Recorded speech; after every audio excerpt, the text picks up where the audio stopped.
And when I was in school, he was very popular. We called Sanskrit Dalal, he was a tough man.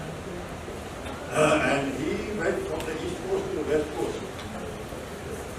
And he stopped in between somewhere at a hotel. And that fellow looked, the fellow in charge looked at this fellow and said, "You're an actor. We don't allow actors in this hotel. Get the hell out of it." And he looked at the man and said, "Look, I am no actor and I have 50 films to prove it." So I, as a writer, have no right to say that I am a writer because I have read his books and I have read her book and they are the real writers. Anupam Saab's book I am reading right now. The first one is, out of print because 4 editions of it. Biography. And her book is called Childhood, which is incredible. I'm reading it now. I'm reading his book on coronavirus, which is incredible. Because what I've noticed about him is that he is an inveterate optimist. I mean, if you read the book, it is a motivational book actually, because I read the book and I felt so much brighter. She is absolutely great. And as for her book, it is, takes you back to, I'm here already, unfortunately, I don't know myself very well. But it gives you a very, very beautiful picture of Punjab. And for those who have not read it, I suggest that you must buy the book and read it. That's all I have to say. I want to thank from the bottom of my heart both of them for keep coming here, especially Anupam ji, of whom I am a great fan, because not only as an actor, but as a great writer, because I read his book, and as extracurricular activities, he is incredible. So is Dipti. She is a very beautiful writer, and I've seen her paintings. They are fantastic. I used to go to an art school, and I keep telling her, why don't we have an exhibition? She must have one. But I hope she agrees with me someday. That's all I have to say. Thank you, everyone. It's a pleasure to be here. I have been looking forward to Parikshit ji's book.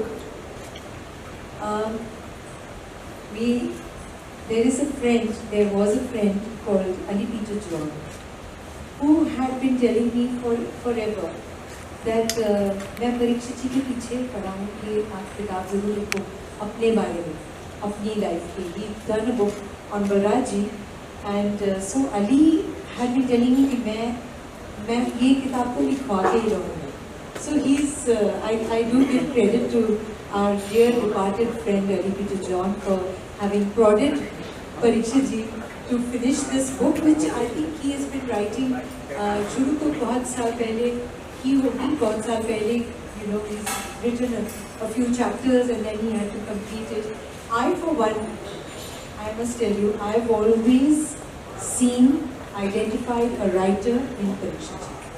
I've always been telling him, you must write, because father was a writer, and he had it in him all this while. In fact, I've always felt that he should have been writing all these years. Yes, Bhisham ji to hai. तो सभी जानते हैं भीषम जी, but Balraj ji, the way he's written about his experiences, and I've always seen you as a writer. I've always seen that in you. Really, I'm honestly saying, it's not something that ये stage पे आकर के ही बोलना है, नहीं. I've always felt that Parikshit ji has a heart which, he has a feel for things, the way he perceives things. It's special, it's different. You have many people that you come across in the industry, your colleagues, they become friends, and Parikshit ji has stayed more than friend over the years for me. So I've learned also so much from him, and I'm very happy that I'm part of this afternoon, this morning, with this book in my hand finally. So thank you, Parikshit ji, for this. Parikshit is, we don't meet very often, whether it's Deepthi, but I always believe that there are certain relationships which are like a pause button on a tape recorder. Where you leave, you start the way, it starts from there, where you left. So, you have been a great optimist. That is the greatest quality that I see in you. We have met in the past, and every time you met me with so much of enthusiasm, so much of joy, and so much of happiness. And it's not only with me. No, you are like that. No, I've seen you with everybody meeting, all those people, Malika and everybody would come here, and you come for their love for you. Because frankly speaking, I've yet to read the book, but I will be reading it. But you, and on top of it, you're from Shimla. And Balraj had a very beautiful bungalow on Baluganj. And we used to cross that place and we used to say that Balraj Sahni Sahab yahan rehte hain at that time. And we had, it was like a sense of wonder because we'd grown up watching his films. And I like the title of your book, Strange Encounters, because I think all of us have had some strange encounters. Thank you for introducing us with so much of love and so much of authenticity. You're right, these days books are, you don't really see that atmosphere of a bookshop. From a small town, I can tell you that bookshops were the most amazing dream place for us. We had a bookshop called Partition Company. वो पुरानी किताबें रखते थे. I was introduced to my first book by my छोटे चाचा. उन दिनों वो Russian literature translate होता था Soviet Union का. तो मदर करके मैक्सिम गोर्की का नॉवल था माँ, वो मेरी पहली किताब थी. And then one got so intoxicated by the magic of books that it really remained with me. At a time I had more than, I think, 14,000 books. And then unfortunately, the 2005, the floods came in Mumbai and all my books got submerged in my office. But thank you for inviting us. Thank you for this wonderful afternoon. We don't have these kind of afternoons where people are just sitting here and chatting. And it's an afternoon about books, authors, memories, strange encounters. वरना शाम को जो party होती है, शाम को जो evening होती है, उसमें पता नहीं क्यों लोग जल्दी में होते हैं, सुन कम रहे होते हैं, बोल ज्यादा रहे होते हैं, और वो अपने आप से बातें कर रहे होते हैं, दूसरे से बात नहीं करती. They're talking at people rather than talking to people. So let me start with my strange encounter, and then we'll ask Deepthi and you. When I came to Mumbai on the 3rd of June 1981, actually, I had come with a gold medal from drama school, but I was bald and thin. This is a very dignified, sexy bald look. But when you are balding at some stage, after hair have gone from here, after hair from here, so that's not a very great look. And in Mumbai at that time, to be an actor without hair was impossible task. I did not know that. यहाँ कहते थे आपका hair style है कि नहीं है, बाल है कि नहीं, तो आप एक्टर बन सकते हो. बिना बाल के आप एक्टर कैसे बन सकते हो? अरे मैंने कहा नेशनल स्कूल ऑफ ड्रामा का गोल्ड मेडलिस्ट हूँ, मुझे सब कुछ पता है. नहीं, बाल नहीं है, आप असिस्टेंट बन जाइए, राइटर बन जाइए. तो जितने थोड़े बहुत मैंने पैसे इकट्ठे किए थे वो तो 3 महीने में खत्म हो गए. And I used to live in Bandra East. My landlady was a Dhoban. हाँ, तो हम 4 स्टूडेंट्स एक कमरे में. Mister Sethi is here and his lovely wife. So such amazing memories of everybody. तो धोबन जो थी वो किचन में सोती थी अपने 4 बच्चों के साथ, और मैं 4 स्टूडेंट्स मतलब जो थे, हम 4 स्ट्रगलिंग एक्टर्स, वो दूसरे कमरे में सोते थे. तो पहले दिन मैंने उससे पूछा, उसके बड़े बेटे से, कि भाई मेरा एड्रेस क्या है. तो उसने कहा कि मैं लिख के देता हूँ. मैंने कहा मेरे फादर को बोलना पड़ेगा कि इस एड्रेस पे चिट्ठी लिखो. तो जब उसने एड्रेस ला के दिखा, मैं जोर से हंसा. और वो एड्रेस मेरा क्या था? पहला, अनुपम खेर, 2/15, खेरवाड़ी, खेर नगर, खेर रोड, बैंड्रा ईस्ट. तो मैंने कहा मुझे तो दुनिया की कोई ताकत नहीं रोक सकती है. But Mumbai is a city which gives chance to everybody, but also it's a city if you're not somebody, people are not really looking at you. Means you are, it has a place for everybody. तो दिन नहीं कटता था, दिन कटता ही नहीं था। सुबह हो जाती थी, आप रोज, आजकल की तरह थोड़ा है कि आप कास्टिंग डायरेक्टर के पास जा सकते हैं, there is a professional way of finding work. उन दिनों दरवाजे खटखटाने होते थे। देवानंद साहब के पास गया था मैं, तो उन्होंने पहले पढ़ा नानू कहाँ 2/15 खेरवाड़ी खेरनगर खेर रोड है तुम्हारा address. But he was very enthusiastic and he was very very loving. Rahi Masoom साहब रजा वगैरह, फिर वो भी खत्म हो गया। तो मैं क्या करता था, जस्ट टू किल टाइम, मैं बैंड्रा ईस्ट से लोकल ट्रेन लेता था और मैं all the way Charni road तक जाता और फिर वापस आता था। तो मैं दिन में 3-4 बार करता था ऐसा, तो टाइम कट जाता था।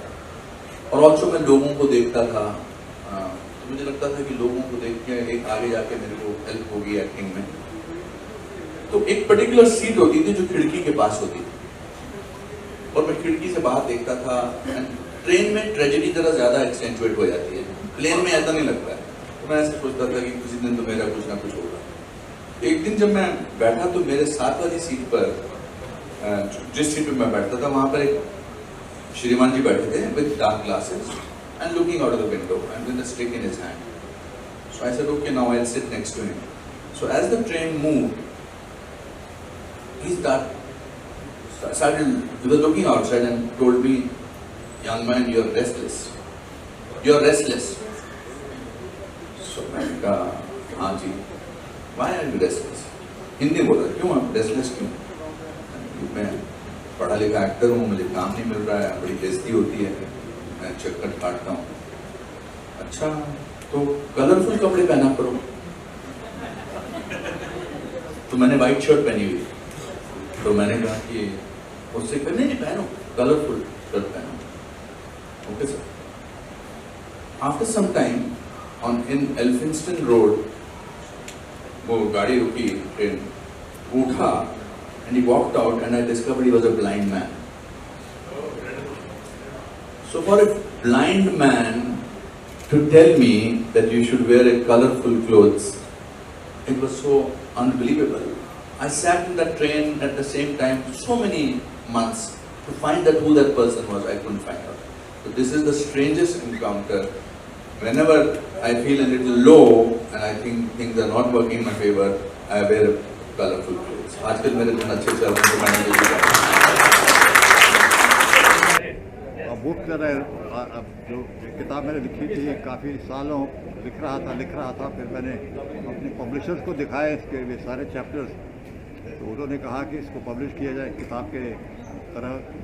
उनका बड़ा शुक्रगुजार हूँ कि उन्होंने ऐसे किया, और किताब साइमन एंड सिस्टर वालों का बड़ा शुक्रगुजार हूँ बहुत, अनुपम जी का कि यहाँ आए और दीप्ति जी का कि दोनों आए इस मौके पर। मेरे लिए बहुत ही बड़ा दिन है और बहुत ही खुशगवार दिन है, क्योंकि मैं इन दोनों का बहुत बड़ा फ़ैन हूँ। To be very frank, I admire him and I admire Deepti. They are great writers in their own right, और इनकी किताबें पढ़ी हैं दोनों की मैंने, और इनकी अभी पढ़ रहा हूँ कोरोना वायरस के ऊपर। और अगर कसम से कह सकता हूँ कि अगर न पढ़ी होती तो आज तक मेरे दिल में डर बैठा रहता कोरोना का। इनकी वजह से वो दूर हो गया, because he is an optimist and he rights so beautifully. हमारे लिए बड़े सौभाग्य की बात है कि हमें बुलाया गया, मतलब दीप्ति के बिहाफ पे भी मैं कह सकता हूँ। किताबों का जो अपना नशा है और जो अपना एक खुमार है और एक अपनी जो रिचनेस है, वो आपको कंप्यूटर में बैठी हुई किसी किताब पर या उस पर नहीं मिल सकती। बिकॉज जब तक आप किताब को हाथ में नहीं लेते हैं और जब तक पन्ने नहीं पलटते हैं और जब तक ऐसे भी नहीं करते हैं, तब तक उसका एक अपना मैजिक होता है। मेरी लाइफ में किताबों ने बहुत इम्पोर्टेंट रोल किया है। बतौर एक्टर, किताबें जो हैं आपकी इमेजिनेशन बढ़ाती हैं। किताब में लिखा होता है एक आदमी रात के अंधेरे में घूम रहा था, तो आपका आदमी अलग होगा, आपकी रात अलग होगी, घूमना अलग होगा। तो ये स्ट्रेंज एनकाउंटर्स की वजह से आज इनसे हमारी मुलाकात हुई और मैं प्रार्थना करूंगा कि ये किताब बहुत ही सफल हो और सब लोग आप लोग इसे पढ़ें। सर, आप दोनों की लाइफ में ऐसे कोई स्ट्रेंज एनकाउंटर्स हुए जो अगर कुछ शेयर करना चाहें हमारे audience? बहुत सारे ऐसे एनकाउंटर हुए, अभी तो थोड़ा मुश्किल होगा उनके लिए, लंबे एनकाउंटर्स हैं, आप ज़्यादा दिखाएंगे नहीं पूरा बट अच्छे एनकाउंटर्स भी होते हैं and I like the title of the book strange encounters. There any encounter is a learning experience. Sir, since it's a launch of the book, तो कुछ स्टोरीज के बारे में मेंशन किया कि हमारे इंडस्ट्री में जो है वैल्यू नहीं किया जाता है। जी। बॉलीवुड इंडस्ट्री की बात करें तो स्टार्स को वैल्यू करते हैं और साउथ में गुड स्टोरीज को वैल्यू करते हैं। आई थिंक अभी आज ये मौका नहीं है उन बातों के लिए, बिकॉज आज तो हम सिर्फ इस किताब के लिए आए हैं। आई थिंक हर चीज़ के लिए अच्छी स्टोरी बहुत इंपॉर्टेंट है, किसी भी चीज़ सीखने के लिए। जितनी आप कुछ बोलेंगे। हाँ, बस मैं परीक्षित जी को I want to wish him all the best for this book. मैं भी बहुत अरसे से इस किताब की इंतज़ार में थी, बिकॉज़ मैंने हमेशा समझा और मुझे विश्वास था कि परीक्षित जी के अंदर एक बहुत सेंसिटिव राइटर है और वो निकल के आना चाहिए। I am very happy to see this book and I am hoping कि हमें बहुत सी और किताबें इनसे मिलेंगी। Parikshit ji, I think this is a good beginning. दूसरी किताब ऑलमोस्ट रेडी है जी और मैं जिससे कह सकता हूँ कि I never did want to be an actor. मैं हमेशा चाहता था लिखना यस और स्क्रिप्ट लिखता था and I did my graduation in film direction. ये तो गलती से एक्टर बन गया मैं, और रियल एक्टर तो ये सामने बैठे हुए दोनों। मगर दूसरी किताब तैयार है और उसके 2 चैप्टर्स लिखने हैं। रियली हाँ, That is so 2 exciting. Chapter लिखने में अभी बता रहा था इनको, और तीसरी मार्क करके रखी हुई है जो कि शुरू कर रहे हैं। वाह, अब इनकी लिखी हुई किताबों की Wow, बाढ़ आने वाली है। That's amazing. Because if I don't write, I feel absolutely dead. I don't feel alive. See, thank you. सुबह 3-4 घंटे लिखना बहुत जरूरी है। जरूरी। Sir, one also coming with a very interesting project, emergency में आ रहे हैं, उसका स्टोरी भी काफ़ी जानदार है, उसके लिए बताइए क्या कहना चाहिए। सब फिल्में इंटरेस्टिंग आ रही हैं, सब अच्छा है। We are going through a very interesting phase जहाँ रियल टैलेंट, रियल कहानी दुनिया तक पहुँचेगी।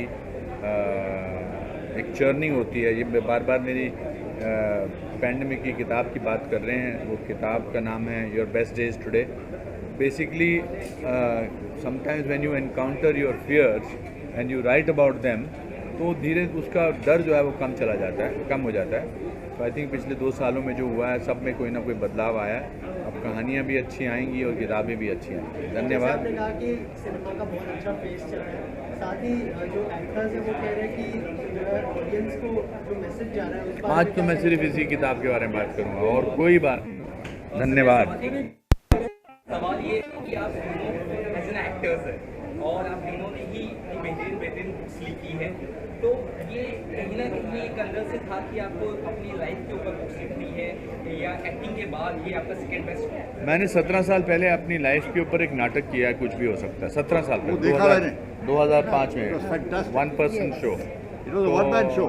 उसमें क्या अपनी जितनी सीख आपको अपनी लाइफ से मिल सकती है, वो अगर आप सीखने वाले हों, क्योंकि अपनी गलतियों से सीखो तो ज़्यादा जल्दी सीखता है इंसान, पर उसके लिए बहुत बड़ा जिगरा चाहिए।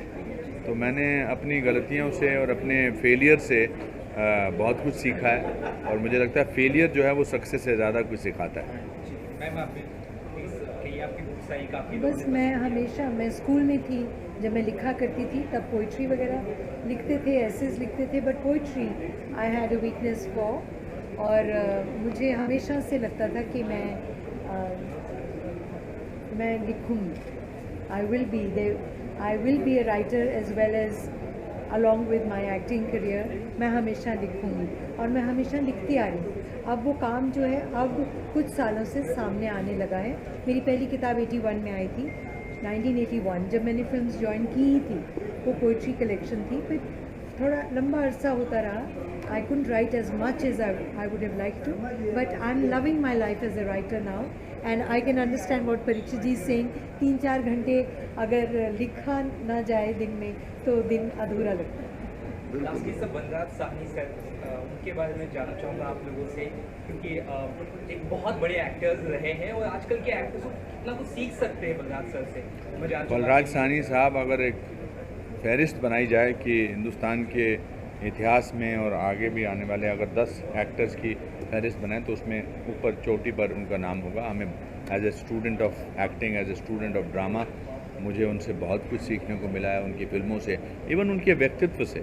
अभी जो परीक्षित जी ने उनके व्यक्तित्व के बारे में बताया एज ए फादर, उससे लगता है कि देखिए, मैंने इनसे पूछा था कि उनको गुस्सा आता था, तो उन्होंने बोला कि नहीं आता था। उनके व्यक्तित्व से भी हमें बहुत कुछ मिलता है। उनको देख के लगता था कि ये इस तरह के इंसान होंगे। और today's generation can learn and not. उनकी किताबों का, उनके फिल्मों का रेट्रोस्पेक्ट होना चाहिए, उनको दिखाया जाना चाहिए। हम अपने स्कूल में उनकी फिल्में एक दो दिखाते हैं जिसमें वो रियलिस्टिक एक्टिंग, उस ज़माने में रियलिस्टिक एक्टिंग करना, I think it's fantastic. All credit to his hard work. Balraj ji के बारे में मैं कह चुकी हूँ।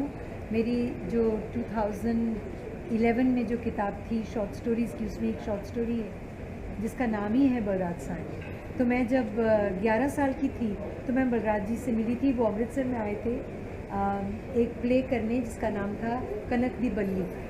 तो मेरे फादर मुझे गांधी ग्राउंड में लेके गए थे वो प्ले देखने।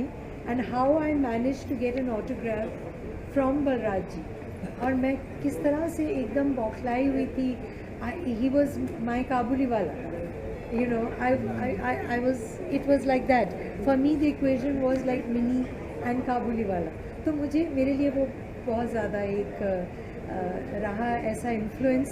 और मैंने सोचा कि जब मैं एक्ट्रेस बनूंगी बड़ी होकर तो मैं ऐसी ग्रेसफुल, इतनी डेप्थ और इस तरह की पर्सोना मैं भी रखूँगी अपने अंदर जैसे बलराज जी का है, जैसे मैंने उनको पहली बार देखा और महसूस किया। You must visit the best of the lot.